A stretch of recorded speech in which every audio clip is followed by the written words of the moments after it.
Muy buenos días, hermanos. Dios les bendiga. Muy bienvenidos a la continuación del repaso de las lecciones de escuela sabática para este tercer trimestre del año 2025, el cual ha llegado a su fin, ya que esta es la última lección, la lección número 13 del tercer trimestre, la última lección del tema general que hemos estado estudiando a lo largo de todas estas semanas, que se titula El Éxodo, el viaje a la tierra prometida.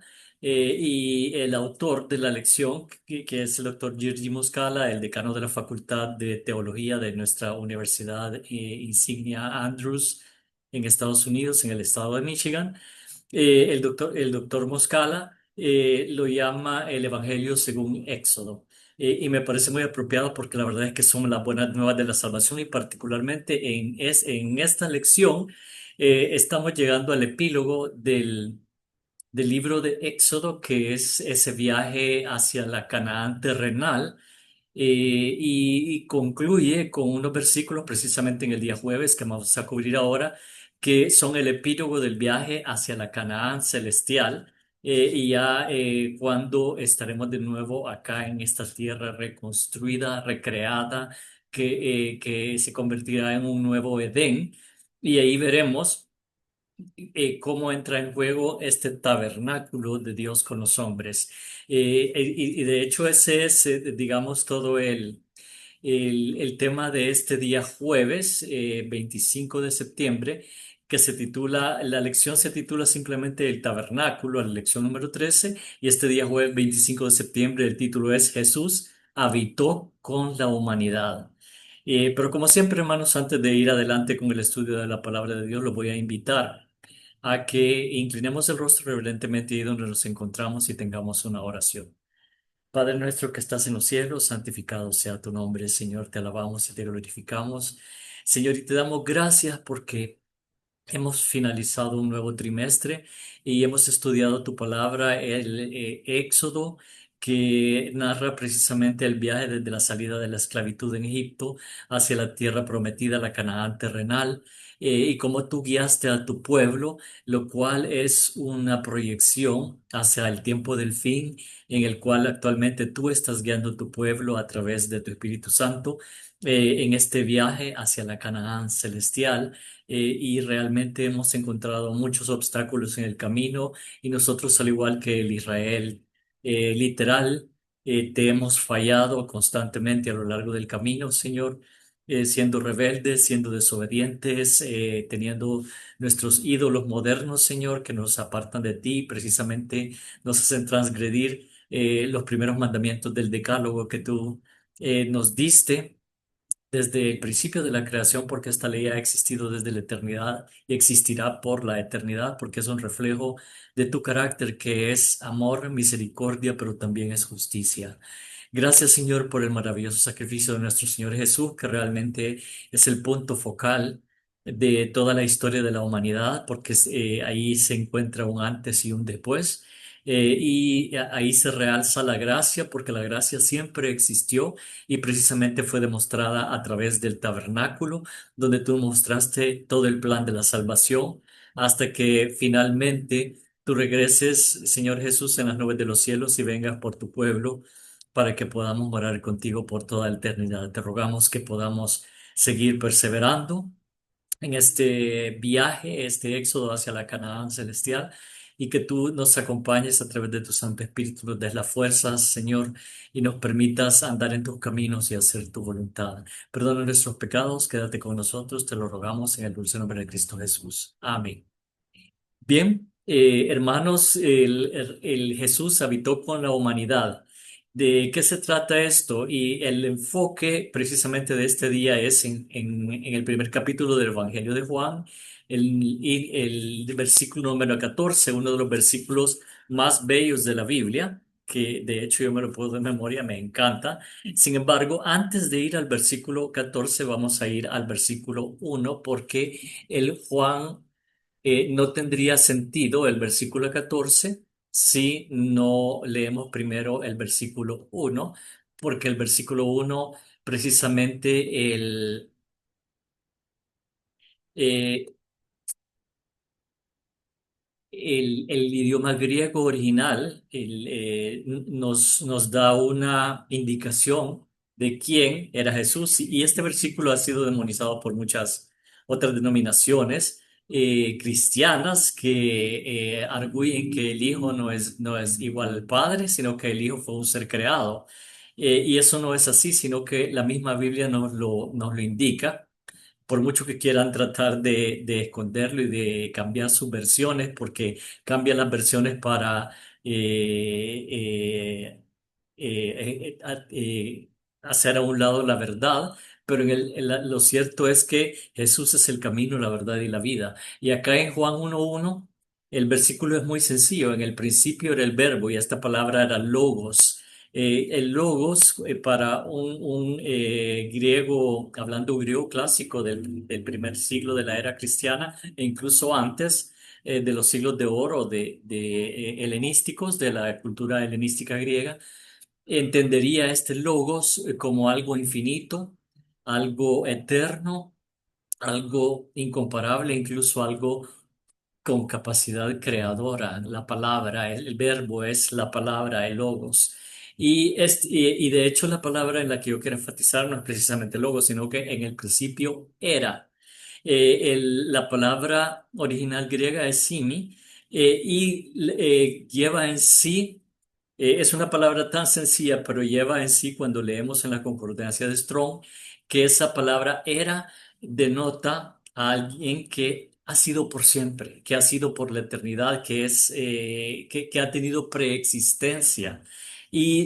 Simplemente enfocándonos en el idioma en el cual fue escrito el Nuevo Testamento, ahí podemos encontrar una profundidad y una riqueza de significado que nos habla acerca de nuestro Dios infinito, de nuestro Dios creador, que realmente, aunque toda la deidad estuvo en la creación, el ejecutor de la creación fue nuestro Señor Jesús, la segunda persona de la deidad. Y por eso es que este versículo es tan importante, porque en el principio era, que era preexistente desde siempre, el verbo. Y el verbo era con Dios, estaba junto con Dios, y el verbo era Dios. Y ese era nuevamente es la misma palabra, simi, el verbo griego que denota preexistencia, eternidad, existencia por siempre, existencia desde siempre.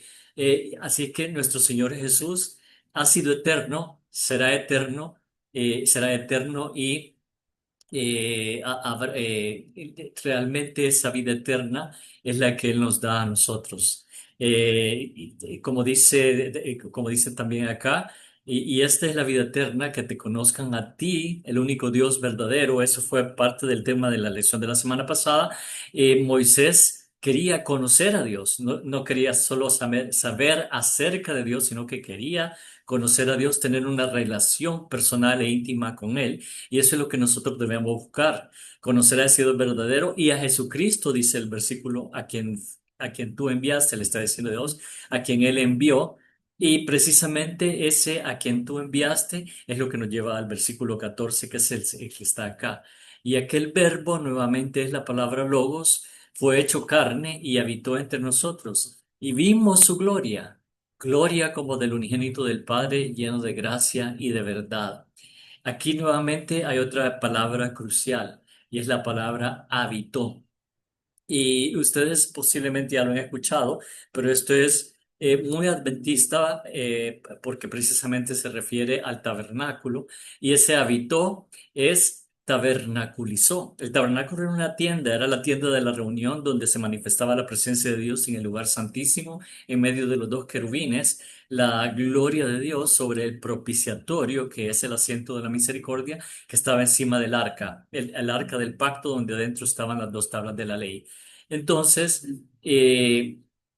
este verbo fue hecho carne. Ese es el otro misterio el misterio llamado el misterio de la piedad, también por el apóstol Pablo en sus epístolas, que nosotros no alcanzamos a comprender porque nuestra mente finita no puede comprender cómo alguien infinito se pudo hacer como nosotros y nacer como un niño indefenso y crecer y ser asesinado por la humanidad, a ser crucificado.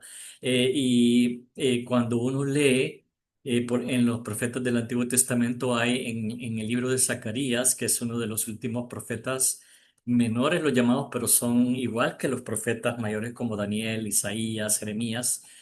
Son profetas que llevaron un mensaje precisamente ya en la época en que Judá había sido llevado al exilio por el rey Nabucodonosor, Babilonia, que destruyó el templo de Salomón.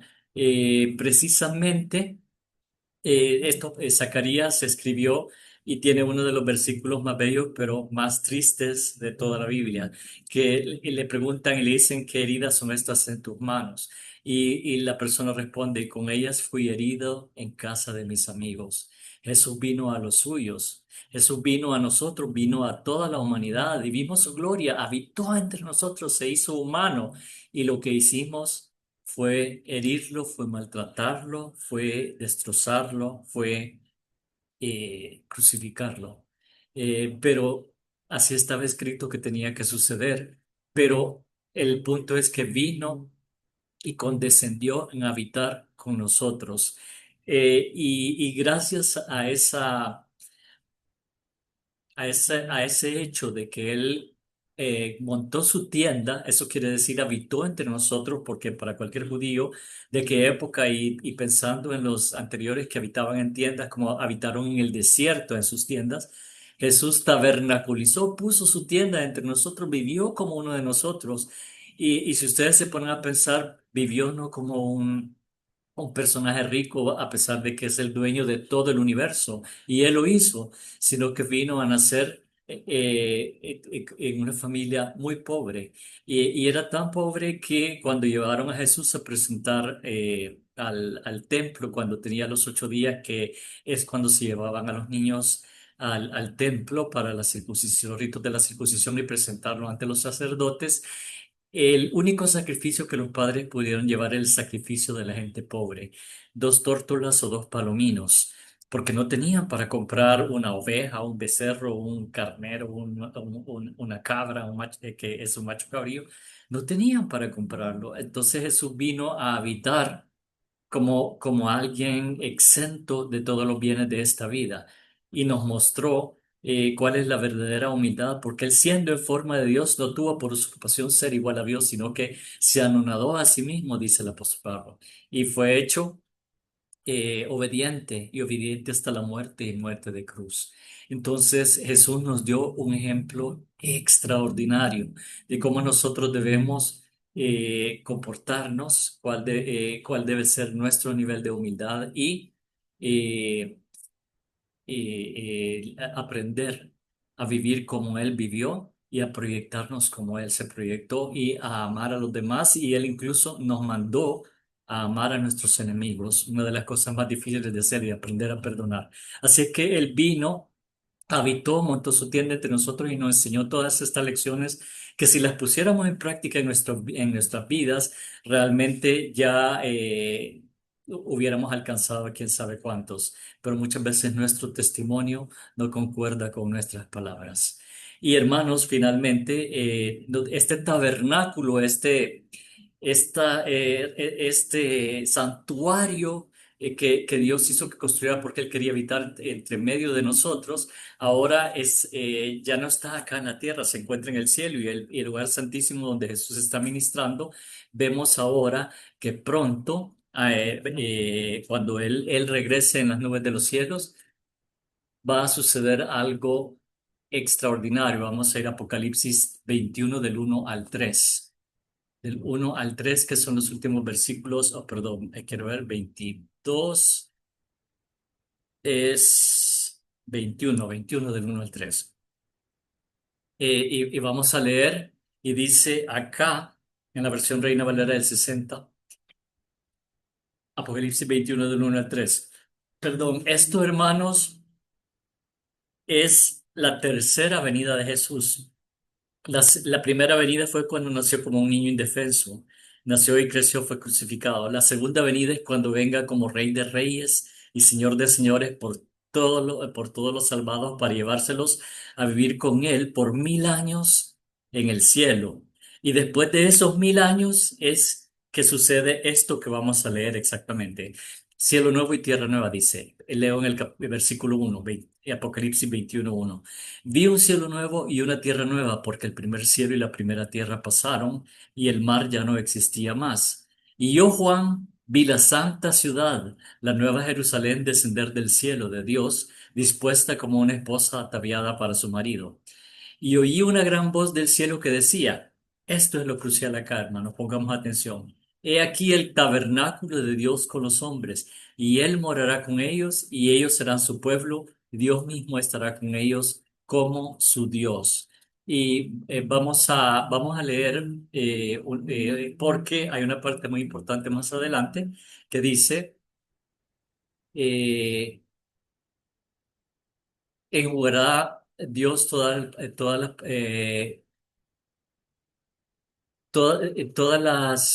las lágrimas de los ojos de ellos, ya no habrá más llanto, ni clamor, ni dolor, nos dice acá.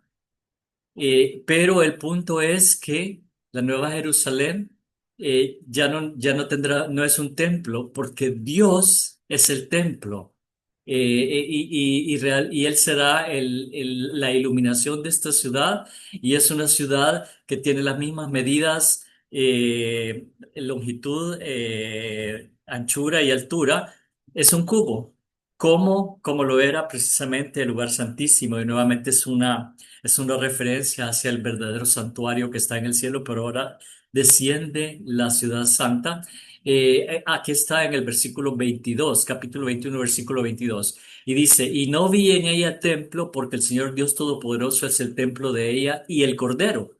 La ciudad no tiene necesidad de sol ni de luna que brillen en ella, porque la gloria de Dios la ilumina y el Cordero es su lumbrera.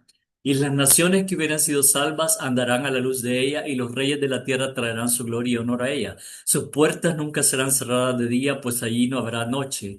Y llevarán la gloria y la honra de las naciones a ella. No entrará en ella ninguna cosa inmunda o que hace abominación y mentira, sino solamente los que están inscritos en el libro de la vida del Cordero. Y de hecho, hermanos, como les mencionaba al principio, este es ya después de los 1000 años en el cielo. Realmente todos los que descienden son todos los salvados, todos los que están escritos en el libro de la vida del Cordero. Así es que esto es como simplemente un énfasis. Pero el punto es que este es el tabernáculo de Dios con los hombres, y como dice en el versículo 22, no vi en ella templo, porque el Señor Dios Todopoderoso es el templo de ella y el Cordero. O sea, Dios Padre y Dios Hijo son el templo, y allí ellos están morando con la humanidad redimida por toda la eternidad. Este será nuestro hogar, hermanos. Y volveremos a ver un nuevo Edén, un cielo nuevo y una tierra nueva. Y todo será para honra y gloria de nuestro Dios. Y hermanos, lo principal es que yo espero ver a cada uno de ustedes, y primero de Dios, todos juntos, poder morar con nuestro Señor Jesús por toda la eternidad. Muchas gracias por habernos acompañado en el estudio de todo este trimestre del libro de Éxodo, el viaje a la tierra prometida, y nosotros estamos también en un viaje a la tierra prometida, y esperamos que todos vayamos caminando tomados de las manos de Dios. Y espero que nos continúen acompañando en el estudio del próximo trimestre. Que Dios les bendiga grandemente.